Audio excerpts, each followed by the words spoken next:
आप लोग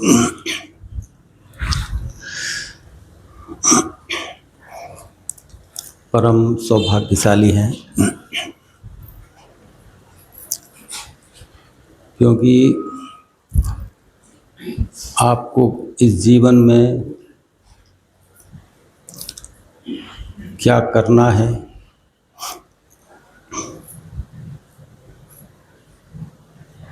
उसकी यहाँ जानकारी मिलती है।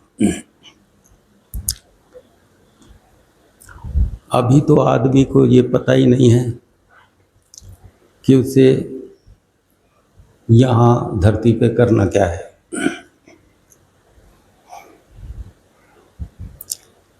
सामने जो दिखाई पड़ता है उसे ही वह करने जैसा समझता है। इंद्रियां जिन जिन भोगों की तरफ उसे खींचती हैं, उन्हीं भोगों को वो करने जैसा समझता है। वो सोचता है खाना, कमाना, रिश्तों को निभाना,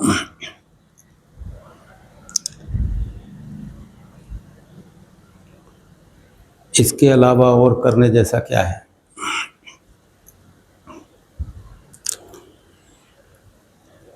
वो आदमी सही सोचता है कि उसे कुछ दिखाई नहीं देता करने जैसा। जो करने जैसा है वो छुपा हुआ है। जो वास्तव में करना चाहिए वो छुपा हुआ है, और जो सामने दिखाई देता है उसमें ही लग जाता है। उसे लगता है कि यही तो करने आए हैं, और करें तो करें क्या। किसी से भी तुम पूछो कि फिर और क्या करें, अरे भाई पढ़ना लिखना, शादी विवाह, रिश्ते, नाम कमाना, पोजीशन प्राप्त करना, इसके अलावा और करना ही क्या है। पागल हो गए होगे कि करने जैसा कुछ और हो सकता है। सारी दुनिया यही तो कर रही है। इससे अलग यदि कुछ करने जैसा होता तो फिर हम भी करते। हमें तो कुछ करने जैसा दिखाई नहीं देता। जो सब कर रहे हैं, अच्छा बनने की कोशिश कर रहे हैं, बड़ा बनने की कोशिश कर रहे हैं, आनंद लेने की कोशिश कर रहे हैं, सुख लेने की कोशिश कर रहे हैं। सारे प्रयास इसी की तरफ होने चाहिए। जो हो रहा है साफ दिखाई दे रहा है। तो सोचो जरा, फिर आदमी पूरा क्यों नहीं है। जब यही करने जैसा है तो फिर आदमी सब कुछ प्राप्त कर लेने के बाद भी अपने आप के अंदर हमेशा कम महसूस क्यों करता रहता है, छोटा क्यों महसूस करता रहता है। प्रत्येक दूसरा उसे बड़ा क्यों नजर आता है। प्रत्येक दूसरा, कोई भी हो दूसरा, वो अपने से ज्यादा नजर आता है। कौन सी चीज है जो ऊंचाइयां प्राप्त कर लेने के बाद भी, संसार की समस्त ऊंचाइयां प्राप्त करने के बाद भी, जो अधूरी है। कौन सी चीज छोटा बना रही है आपको।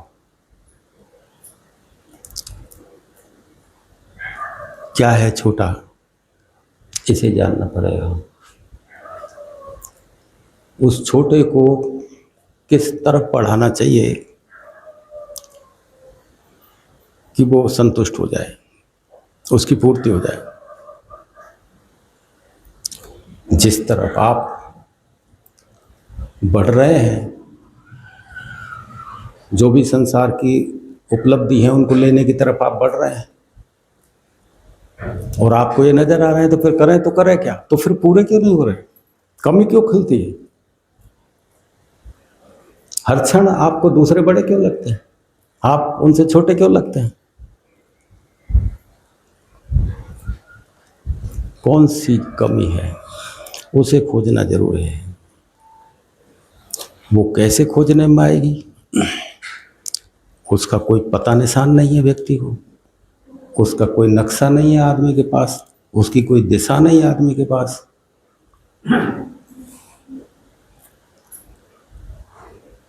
कि जिस दिशा में आदमी बढ़ जाए। गुरु की जरूरत क्यों पड़ती है? तुम सोचो, बिना गुरु के क्या है, कमी रह जाती है तुम में। तुम गुरु नहीं बनाओ तो क्या ये जीवन नहीं चलेगा? यदि तुम गुरु नहीं बनाओ तो क्या तुम्हें भूख नहीं लगेगी, प्यास नहीं लगेगी? क्या तुम पढ़ोगे लिखोगे नहीं? बिना गुरु के कौन से काम तुम्हारे रुक जाते हैं? प्रकृति जन्य जो भी है वो सब कर लोगे तुम बिना गुरु के। जो प्रकृति जोर लगा रही है तुम्हारे अंदर, उस जोरों से दिशा ले लोगे अपने आप, अपने आप दिशा ले लोगे। क्रोध के लिए किसी गुरु की जरूरत नहीं है, काम को सीखने के लिए किसी गुरु की जरूरत नहीं है, जानवर सीख जाते हैं। लोभ करने के लिए कोई गुरु नहीं चाहिए तुम्हें, मोह करने के लिए किसी गुरु से सीखने की जरूरत नहीं है, ईर्ष्या वैमनस्यता किसी चीज के लिए किसी गुरु की जरूरत नहीं है। और जीवन तो इन्हीं चीजों से चल रहा है, प्रेम करने से, क्रोध से, लोभ से, जीवन तो इन्हीं से चलता है। गुरु की क्या जरूरत है? मत बनाओ गुरु। जीवन जन्म होगा, आराम से खाते पीते रहोगे और मर जाओगे, लेकिन याद रखना कोई कमी सदैव तुमको खलती रहेगी। दूसरे सदैव तुमसे आगे नजर आएंगे, तुम्हें सदैव ऐसा लगता रहेगा कि कुछ और करना था। क्या यार यही जीवन है? खाते कमाते रहो, एक दिन मर जाओ। कितना ही संपन्नता तुम्हारे पास है, कितनी संपत्ति है। दुनिया में कोई ऐसा व्यक्ति मिला तुम्हें जो ये ना कहता हो कि यार कुछ नहीं है, संसार बेकार है कोई ऐसा जिसने कभी जीवन में एक बार ऐसा नहीं कहा हो कि कुछ नहीं है यार, बेकार है सब? देखा तुमने कोई ऐसा आदमी? कितना ही चाहे संपन्न है वो व्यक्ति, जीवन में एक बार तो बेकार है यार, क्या लेना, कुछ संसार में कुछ नहीं रखा। अब तुम सोचो, उसके पास सब मौजूद है, इज्जत है, मान है, सम्मान है, प्रतिष्ठा है, और वो कह रहा है कि यार कुछ नहीं रखा जीवन में। यानी कि कमी है उसके अंदर, तभी तो कह रहा है वो कि कुछ नहीं रखा। यदि कुछ होता ही जीवन में तो वो कहता ही नहीं, कहता मैं संतुष्ट हूँ, सब है। यदि कोई अपने सम्मान की वजह से, प्रतिष्ठा की वजह से, यदि तुमसे कोई कह दे कि यार हमारे पास तो भगवान का दिया सब कुछ है, मौज में है, तो वो पागल बना रहा है तुम्हें। उसके भीतर घुसना पड़ेगा तुम्हें। वो तुम देखोगे यही कि मौज को मेरे से केवल ऊंचाई अच्छी जान पड़ जाए, इसलिए कह रहा है भाई हमको तो भगवान का दिया सब कुछ है, कोई कमी नहीं है। बच्चे नौकरी कर रहे हैं, ये पेंशन आ रही है, वो अब ये उसका दिखावा ही होगा। अंदर थोड़ा सा घुसो, कभी अकेले में बैठो, फिर उसके पास 2-4 दिन का समय गुजारो, कह ही डालेगा यार कुछ नहीं रखा संसार। 4 दिन पहले तो कह रहा था कि मेरे को तो भगवान का दिया सब कुछ। वो दिखावे की बात है, अंदर से टटोलो। घाव को थोड़ा सा कुरे दो तो सही, चिल्लाने लगेगा। अभी घाव पे पट्टी बंधी है, घाव को थोड़ा सा कुरे दो, फट से चिल्लाने लगेगा, कुछ नहीं रखा संसार। कोई है ऐसा जिसने ना कहा हो व्यर्थ आए जमीन पे, बेकार, कुछ नहीं, सब आनंद लिया, सब सुख प्राप्त किया, और कह रहा है कुछ नहीं रखा। कौन सी कमी है उसे ढूंढना पड़ेगा। उस कमी को पूरा करने के लिए गुरु की जरूरत होती है। वो ले जाता है गुरु की तरफ। गुरु का मतलब जानते हैं क्या होता है? जो तुम्हारी उस कमी को पूरा करना जानता हो, जो तुम्हें हर समय खलती रहती है। किसी को भी गुरु नहीं बनाया जाता है कि चले और किसी इल्ले गिल्ले को गुरु बना लिया। गुरु जैसे बहुत दिखाई देते हैं संसार में, कपड़ों से, लत्तों से, कमंडल से, ज्ञान से, त्याग से, बहुत सारे दिखाई दे जाएंगे तुम्हें गुरु जैसी, गुरु बनने लायक दिखाई देंगे कि ये गुरु जैसा है। जीवन को यूं ही मत पकड़ा देना बेटा, किसी के हाथों में नहीं दिया जाता ये जीवन। ढूंढना कि जो कमी खल रही है क्या उसकी पूर्ति कर सकता है। जो कमी है अंदर, गौर से देखो बेटा।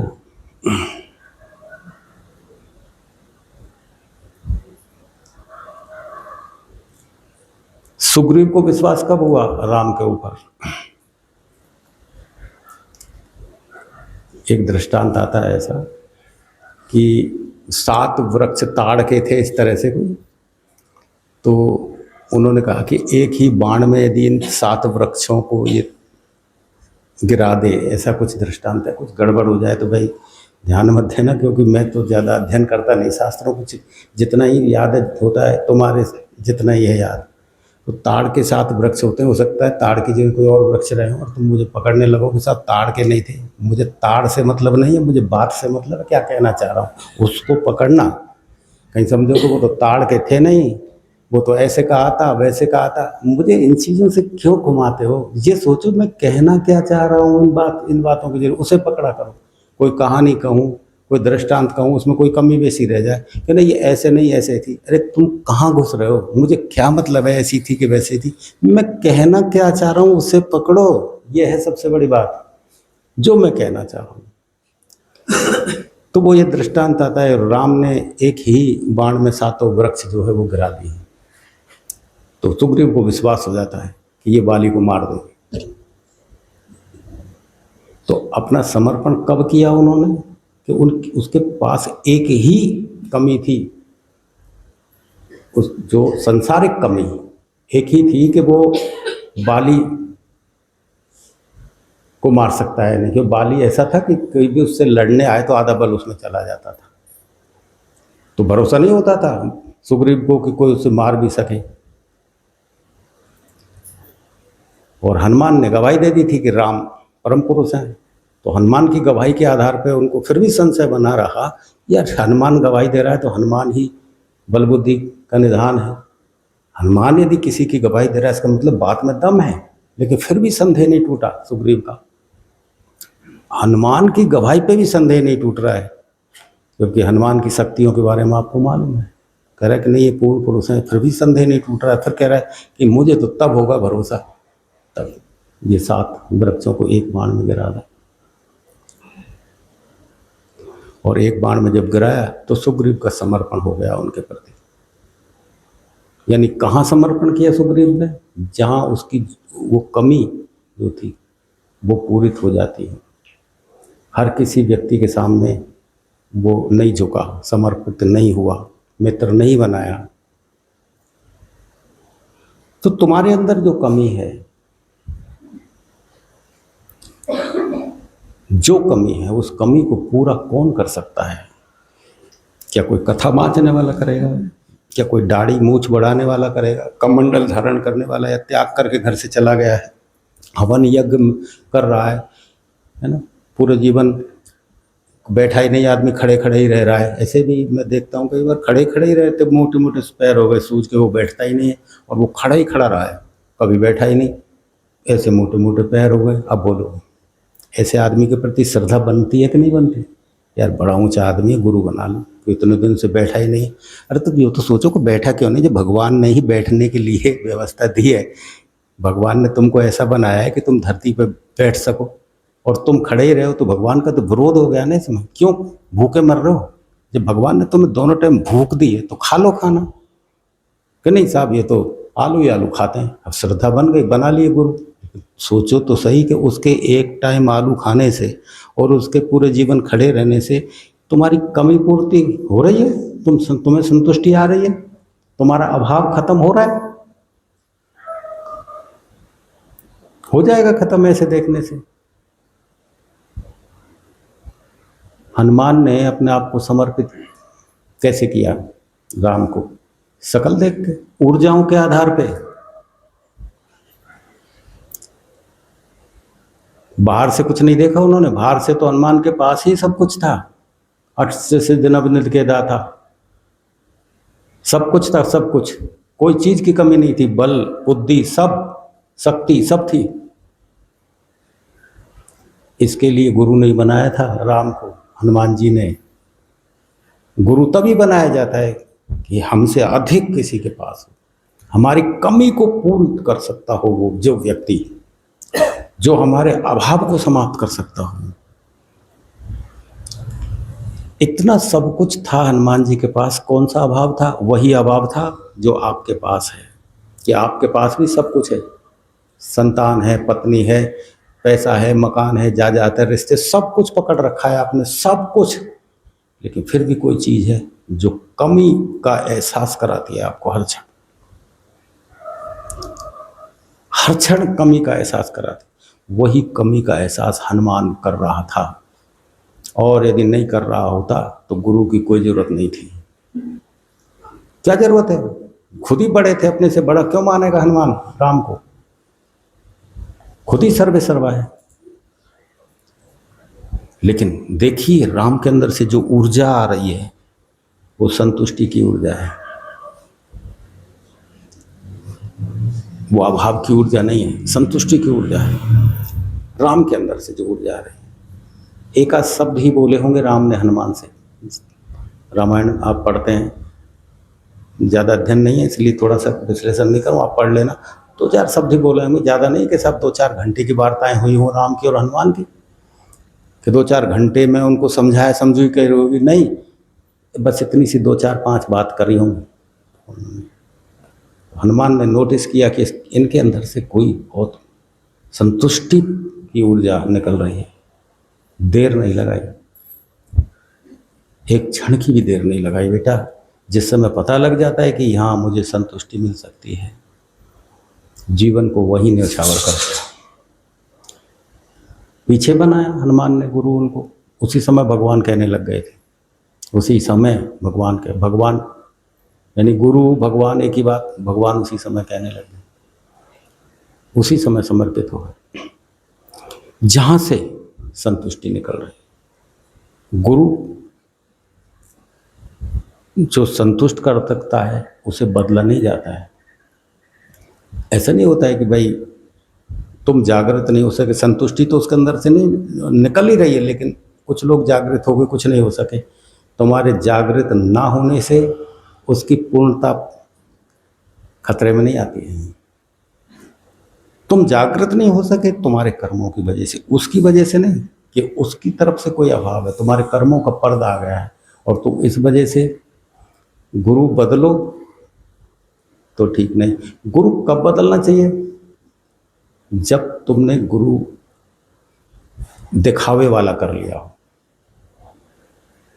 जागृति वाला गुरु नहीं किया हो, दिखावे वाला गुरु हुआ, तो जब तक गुरु मिले नहीं सांचा, चाहे करो 10, 20, 50। लेकिन 10, 20, 50 कब करने चाहिए? जब तक वो गुरु ना मिल जाए जो आत्मा का जागृत हो, तब तक कोई भी गुरु हो, कंठी में आना पहना दी, वो गुरु बना, तोड़ दो, उसे कोई फर्क नहीं पड़ने वाला है। कथा वाँचने वाला है, तोड़ दो, कोई फर्क नहीं पड़ेगा। क्या फर्क पड़ने वाला है? क्या तुम्हें उसने आत्मा का ज्ञान दे दिया है?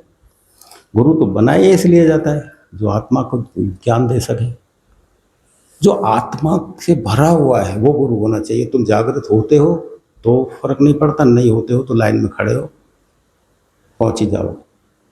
इतना ही। तो कोई चीज अंदर जो है वो खटकती है हर व्यक्ति के अंदर, और इसलिए गुरु की जरूरत पड़ती है।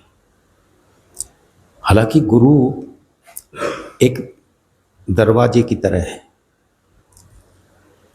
गुरु से होके निकलना होता है परमात्मा में।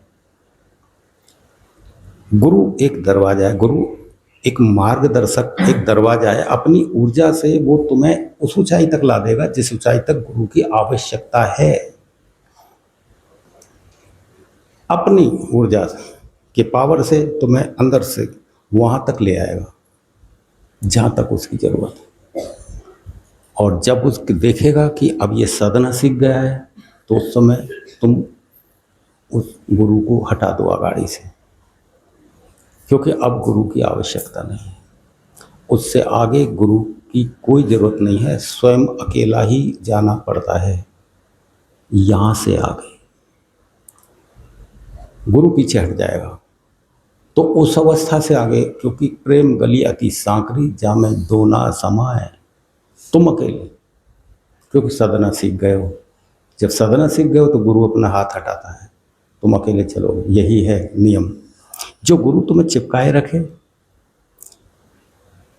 फिर वो गुरु है कोई? जब तक गुरु सहारा दे तब तक गुरु है। जब तुम देखो कि सद गए हो तो फिर अपने आप चलो, वो है गुरु। फिर निकल जाओ उस दरवाजे से परमात्मा की तरफ, बस इतना सा काम।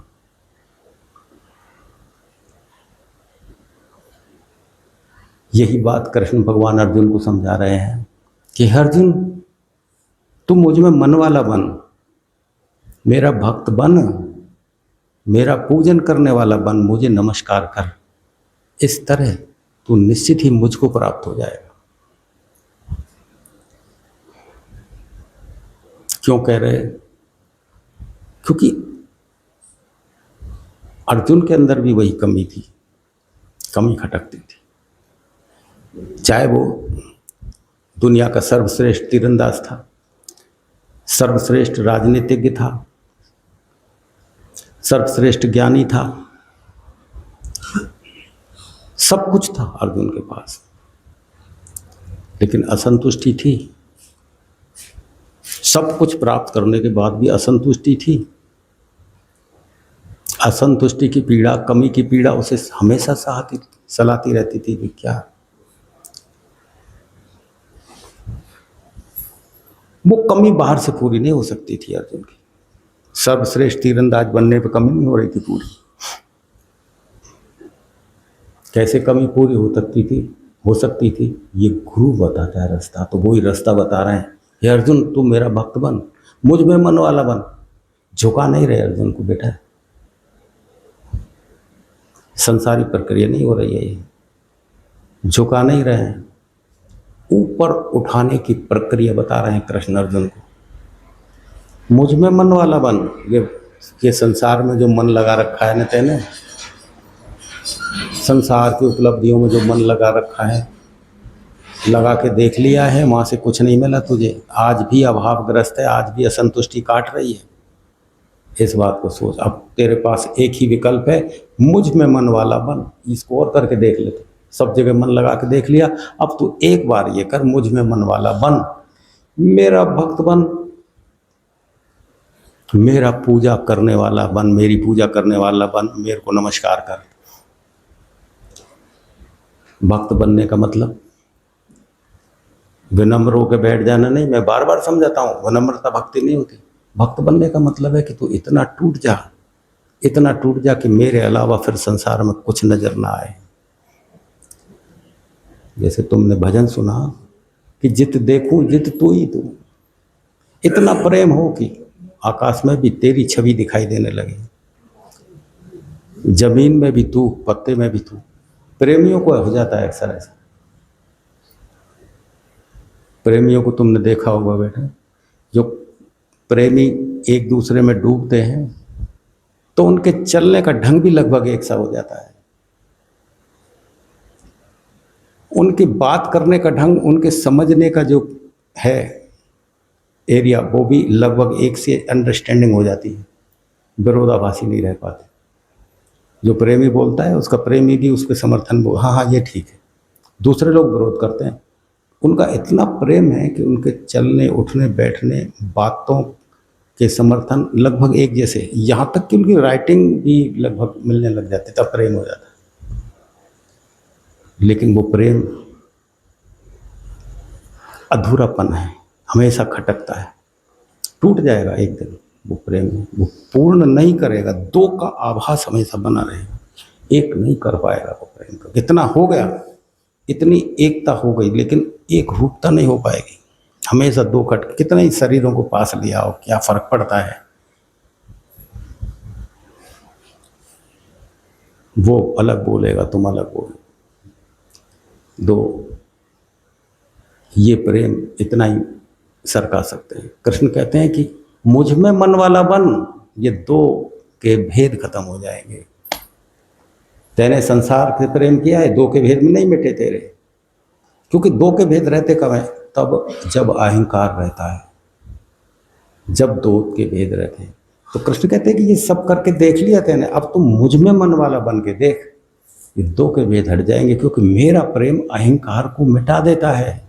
ये कहना चाह रहे हैं गुरु का प्रेम, यानी कृष्ण अब गुरु बन के बात कर रहे हैं बेटा कि तू मुझसे प्रेम कर, संसार से प्रेम किया, उसी प्रेम को तू मुझसे कर डाल। मुझसे किया गया प्रेम अहंकार को मिटा देगा। अहंकार गिरते ही दो नहीं रह जाएंगे, एक रहेगा अहंकार की। तब कहते तुम मुझ में मन वाला बन, इसलिए कहते हैं मुझ में मन वाला बन। नहीं तो तुम एक बात बताओ बेटा, अर्जुन तो पहले ही से मन वाला था कृष्ण से, उसका रिश्तेदार था, उसका मित्र था। पांचों पांडव कृष्ण के साथ रहते थे, बुआ मामा के बच्चे थे, शुरू से साथ रहे, तो उनके आपस में मन नहीं मिलते थे क्या? उनमें मन वाले नहीं थे? किस मन की बात उठा रहे हैं कृष्ण? ये सोचो कि मन वाले नहीं थे। तुम तुम्हारे बच्चों के प्रति, रिश्तेदारों के प्रति मन वाले नहीं रहते क्या? मन वाले तो पहले ही थे, लेकिन कृष्ण उस प्रेम से संतुष्ट नहीं थे। वो जानते थे दो का आभास देता है ये प्रेम। इसलिए कहते हैं कि गुरु बन के कह रहे हैं इस बात को। उस समय मित्र थे, उस समय रिश्तेदार, आप क्या गुरु बन गए? इस समय कहते हैं कि नहीं अर्जुन, तुम मुझ में मन वाला बन, तब पता लगेगा असली प्रेम का। मेरा भक्त बन, इस कदर टूट जा, इस कदर टूट जा कि तेरा पन समाप्त हो जाए, तेरे होने का जो दंभ है वो खत्म हो जाए, तेरे होने का दंभ समाप्त हो जाए। उस समय ही भक्ति उपजती है बेटा, उपजेगी भक्ति। कहते हैं तू मेरा भक्त बन जा। इसका भक्त बन जा का मतलब कैसे बनेगा भगत? छापा तिलक लगा के आ जाएगा भगत बन जाएगा? बेनम्र होकर बैठ गया, हाथ जोड़ के बन गया भक्त? बात में ऊंचाई है बेटा, ऊंचाई से समझोगे तो अर्थ समझ में आएगा। भक्त बनने का मतलब है कि तू मेरा, वो पहले कहते हैं सबसे पहले कि मुझ में मन वाला बन। मुझ में मन वाला बनते ही अहंकार विदा होगा, और अहंकार खत्म होते ही जो तेरा दम्भ है वो खत्म हो जाएगा, वो भक्ति उपजेगी। मेरा भक्त बनेगा तो फिर उस समय मेरा भक्त बन, मेरा पूजन करने वाला बन। जब बेटा भक्ति आ जाती है तो पूजन ही निकलता है बेटा, फिर पूजन निकलता है। जब कहते हैं ना पूजन करने वाला बन, तो फूल पत्ती तोड़ के ला के रखेगा उस समय पे युद्ध के मैदान में। वो अर्जुन युद्ध के मैदान में फूल पत्ती लाएगा, है चंदन टीका अगरबत्ती लाएगा पूजन करने के लिए? नहीं, वो पूजन किस चीज़ से करवाना चाहते थे? जब भक्ति निर्मित होती है तो फिर पूजन निकलता है धन्यवाद के तौर पे। क्योंकि ये अवस्था जब आती है टूटने की, तो गुरु के प्रति धन्यता निकलती है कि प्रभु मेरे से नहीं कर सकता था मैं ऐसा, चाहे मैं कितनी ही ऊंचाइयाँ प्राप्त कर लूँ, ये तेरे बल पे की मैंने ऊंचाइयाँ प्राप्त। मैं अपने से करता होता तो आपसे मिलने के पहले उस ज्ञान से कर लेता जो मैंने संसार से लिया था, जो मैंने संसार से सारा ज्ञान लिया था उससे कर लेता। मैंने बहुत बुद्धि लगाई, सारे शास्त्र पढ़े। वो जो धन्यवाद निकलता है वो है पूजन, कि धन्य है कि तू मुझे मिला और तेरी वजह से, और मैंने वो उस शून्य को प्राप्त किया। मुझ में मन वाला बन, मेरा भक्त बन, मेरा पूजन करने वाला बन, और मुझे नमस्कार कर। और वो नमस्कार भी उसी घड़ी में निकलता है बेटा जब तुम टूट गए। वो टूटना ही तो नमस्कार है। जब तुम टूट गए फिर झुकना नहीं पड़ता बेटा। अभी तुम जब किसी को नमस्कार करते हो तो जोर लगाना पड़ता है नमस्कार करने के लिए, क्योंकि पता नहीं कब काम आ पड़ जाए इससे। तुम किसी के सामने हाथ जोड़ना चाहते हो, मजबूरी में जोड़ते हो। जब तुम तुम्हारे सीनियर के सामने जाते हो, अधिकारी के सामने, पीछे से तो गाली देते हो उसे, साला आग मारा यहाँ पे, और सामने जाते हाथ बंध जाते हैं, हाथ जोड़ने लग जाते हो, सर सर सर सर बोलने लगते हो, और उसके पीठ मुड़ते ही कभी किसी अधिकारी की कोई कर्मचारी प्रशंसा करता, कितनी गाली देते हैं सामने आते हो। तुम जब भी तुम किसी को हाथ जोड़ते हो तो क्या तुम प्रेम में जोड़ते हो, मजबूरी में जोड़ते हो? पता नहीं जाने कब काम पड़ जाए इससे जोड़ो हाथ। अंदर से लगता है कि यार क्या बकवास। समाज में ऐसा ही करना पड़ता है। तुम यदि ऐसा नहीं करो तो समाज चलेगा नहीं, तुम्हारी लोग निंदा करने वाला मिल जाएंगे। अरे बड़ा घमंडी आदमी है, हाथ भी नहीं जोड़ता, मुस्कुराता भी नहीं है। अब मजबूरी में करने पड़ता है। ये नमस्कार। कृष्ण इस नमस्कार की नहीं कह रहे बेटा, याद रखना कहीं तुम इसी नमस्कार के चक्कर में पड़ो। नमस्कार का मतलब है जब व्यक्ति इतना टूट जाए, अहंकार रिक्त हो जाए, तो फिर नमः निकलता है, वो नमस्कार निकलता है। फिर हाथ जोड़ने नहीं पड़ते, शरीर साष्टांग हो जाता है, साष्टांग दंडवत निकलता है, सारे अंग अंग झुक जाते हैं उस अवस्था में। साष्टांग दंडवत का मतलब होता है कि जो सभी अंग हैं वो ऐसे झुक जाते हैं, यानी कोई चीज खड़ी नहीं रहती अंदर। साष्टांग दंडवत का मतलब होता है सब विदा हो गया, फिर झुकना नहीं पड़ता, शरीर झुकाव में आता है। तुम हाथ जोड़ोगे नहीं, वो झुकाव में आता है शरीर। जब से हमके इसकी वजह से मेरे जीवन में एक धन्यता मिली है, झुक झुक जाओगे, शरीर झुक झुक जाएगा। गुरु नहीं चाहता कि तुम झुको, याद रहे बात। गुरु को मतलब ही नहीं तुम झुको नहीं जो, लेकिन तुम्हारे अंदर की टूटन तुम्हारे झुके बिना संतुष्टि नहीं पा सकेगी। ऐसा क्यों कह रहे हैं अर्जुन से कृष्ण? क्या जरूरत पड़ गई ऐसे कहने की कि तू मुझ में मन वाला बन, मेरा भक्त बन, मेरा पूजन कर और मुझे नमस्कार कर, और निश्चित ही तू मुझे प्राप्त होगा। इसीलिए कह रहे हैं निश्चित ही तू उस परमात्मा को प्राप्त हो जाएगा। मुझ का मतलब, गुरु का मतलब परमात्मा, मुझ का मतलब ये नहीं कह रहे कि तुम मुझे प्राप्त हो जाएगा, वो तो पहले से प्राप्त ही संगी रह रहे हैं, रिश्तेदार साथ साथ रहे, मुझे क्या प्राप्त हो जाएगा। यानी प्राप्त होने का मतलब है कि उस परमात्मा में एक लय हो जाएगा तो। लेकिन परमात्मा को परमात्मा नहीं कह करके कृष्ण मुझ शब्द का प्रयोग कर रहे हैं। गुरु अपने को परमात्मा बता रहा है। मैं कह सकता है गुरु अपने को परमात्मा, क्योंकि वो उसमें मिला हुआ है। अपने को कह सकता है मैं ही हूँ परमात्मा, कोई फर्क नहीं पड़ने वाला है इसमें, समझो बात को। गुरु यदि कहे ना कि नहीं तू मुझ सामने झुक जा, तो परमात्मा ही बोल रहा उसके अंदर से, गुरु का अहंकार नहीं बोल रहा। तो कृष्ण इसी अवस्था में है, उस चेतना से जुड़ के कहते ऐसा कर तू, तुझे उस परमात्मा से तक जाने का रास्ता मिल जाएगा, फट से चालू हो जाएगा। जैसे तुम कहते हो ना साधना चालू हो गई, वो वाली स्थिति, यानी कि ऊर्जा में आग लग जाएगी, मेरी चेतना तुझसे टकरा जाएगी, ये कहना चाह रहे हैं। मेरी चेतना तुझसे टकरा जाएगी, तू इतना झुक जाएगा। तो अब झुकाने के लिए कह रहे हैं या उसे ऊंचा उठाने के लिए उसे नीचे झुकाने की कोशिश कर रहे हैं, ये देखो तुम इस दर्शन को समझो।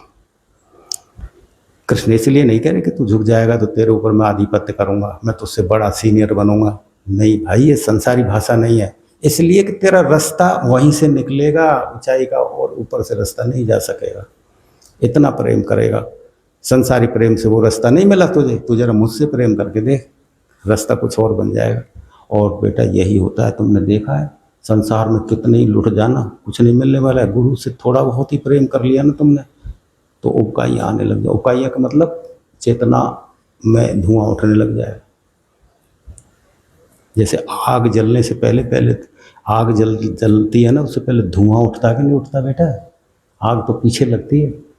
तो जरा गुरु से प्रेम करके देखना, धुआं उठने लग जाएगा, कुछ और ढंग का मजा आने लगेगा, कुछ और शरीर खबर देने लगेगा, कुछ और प्रेम, कुछ और हल्कापन आने लगेगा। तुम्हें लगेगा कि जिन प्रेमों में हम लुट लुट के रह गए यार, बाद में हमको दुखी मिला, ये प्रेम कैसा अजूबा है, पास में बैठते ही धुआं उठने लग गया। ये क्या है? ऊर्जा टकरा गई, ऊर्जा टकरा गई बेटा। जब हम शुरू में आग जलाते हैं ना तो धुआं उठती है बेटा, आग तो बाद में लगेगी। और वो धीरे धीरे करके जब तुम उसके पास बैठते हो, है ना, मुझ में मन वाला बन, तुम मन वाले बनते हो, धुआं उठने लगता है। धीरे धीरे धुआं से आग जब बनती है तो कहते हैं ना कि तू भक्त बन, भक्ति आग की तरह पैदा हो जाती है। और वही आग जो होती है ना बेटा, वो ही कहते हैं ना मेरा पूजन कर, उसी आग से पूजन होता है गुरु का, और उसी आग से धन्यवाद नमस्कार निकलता है। वो है असली बात। तो कृष्ण कह रहे हैं कि इस प्रकार निसंदेह या निश्चित रूप से तो मुझे ही प्राप्त हुआ। कितनी निश्चित रूप से का प्रयोग किया है कृष्ण ने, जरा शब्द को देखना। निश्चित रूप से, इतना गारंटी भरा शब्द दे रहे हैं कि विश्वास मत कर लेना। यदि ऐसा तेरे से पूरी तरह से हो गया मनोयोग से, निश्चित मानना तो मुझे ही प्राप्त होगा। मुझे ही प्राप्त यानी परमात्मा को प्राप्त हो जाएगा। गुरु को प्राप्त होने का मतलब परमात्मा को ही प्राप्त होना होता है। भाषा कहाँ से लाएगा गुरु? परमात्मा को देखा है तुमने, तो वो अपने को ही तो परमात्मा बता के बात करेगा। और जिस समय तुम चलोगे अंदर ना, तो तुम्हारे मुंह से प्रभु, परमात्मा, भगवान जैसे शब्द ही निकलेंगे गुरु के लिए, इससे कम नहीं। कोई गुरु कहता है कि तुम मुझे भगवान कहो, या तुम मुझे परमात्मा कहो, या प्रभु कहो, उसको कोई परवाह नहीं। लेकिन सब भक्त ऐसा क्यों बोलते हैं? क्योंकि इससे कम पे उसका सम्मान उनको गवारा नहीं होता है कि अंदर जो चिंगारी, जो आग जो उन्होंने देखी है, उस आग को जलाने वाला कोई परम पुरुष ही हो सकता है। इसलिए सामान्य शब्दों का प्रयोग नहीं करते भगत, भगवान शब्द का प्रयोग करते हैं। ये भगवान ही कर सकता है इतना, प्रभु ही कर सकता है इतना, मालिक ही कर सकता है इतना। तो वो क्या दिखावे के लिए करते हैं? दिखावे के लिए नहीं करते बेटा। जैसे साष्टांग दंडवत निकलता है ना, ऐसे ही ये शब्द भी निकलते हैं। तुम प्रेम के गहरे क्षणों में तुम देखो क्या निकलता है। जब प्रेम के गहरे क्षण उपस्थित होते हैं तो किस तरह की बातें निकलती हैं, जो सामान्य बातें बोलचाल की नहीं होती हैं। किस तरह की बात, कुछ अलग निकलता है प्रेम के अंतिम क्षणों में। किस तरह का निकलता है? वही प्रेम के क्षणों में ऊंचाइयों वाले अंट संट शब्द कहो, सामान्य शब्द नहीं है ये, भगवान और ये तो बड़ी चीजें वो निकलती हैं। कुछ चीजें निकलती। धुआं चला गया, जब धुआं चला गया, आग जल गई, तो फिर कुछ और निकलता है। फिर अग्नि गर्मी देने लग जाती है, समझ रहे हो ना। धुएं से तो आंखें लाल हो जाती हैं, आंसू निकलने लगते हैं, धीरे धीरे रोने लगता है आदमी। धुआं निकल रहा है ना, रोने लगेगा आदमी, शरीर अकड़न में आएगा, है ना, उछलेगा कूदेगा धुएं से। और जब धुआं अग्नि बन जाएगा ना बेटा, उस समय जो गर्मी आएगी ना बेटा, गर्मी में ही तो आदमी कुछ करता है। जब गर्मी आती है तभी आदमी के अंदर कुछ होने का बवाल पैदा होता है। गर्मी तो बवाल करती है। तो जब धुआं निकल जाता है, उस गर्मी में शब्द निकलते हैं, मालिक, भगवान, प्रभु जैसे शब्द निकलते हैं। तो कृष्ण कहते हैं निश्चित ही, निश्चित कहते हैं, निश्चित होगा ऐसा विश्वास कर लेना तो, यदि तेने मनोयोग से ये कर लिया तो, मनोयोग से यदि हो गया तो होगा ही होगा। तो आज हमने चर्चा समाप्त करते हैं बेटा। रोजाना कुछ ना कुछ चर्चा तुम्हारे सामने हो जाती है, बढ़िया है बेटा। थोड़ी देर के लिए तुम इन चर्चाओं को शांति से सुन लेते हो, तो ये झंझट से भरा हुआ जो मन है ना, वो थोड़ा विश्राम पा लेता है। नहीं वैसे तो 24 घंटों में तुम्हें विश्राम मिलता नहीं है, क्योंकि 24 घंटे ये मार काट, ये लेना ये देना, उससे छीनना, ये कपट, ये छल, यही मन में गुणावन चलते रहते हैं। थोड़ी देर के लिए विश्राम पा लेता है तो तुम्हें अच्छा लगने लग जाता है। और इसी अच्छे में ज़्यादा किसी दिन अच्छा लग गया तो वही धुआं बेटा शोला बन जाएगा, बन ही जाता है, तुम जानते ही हो।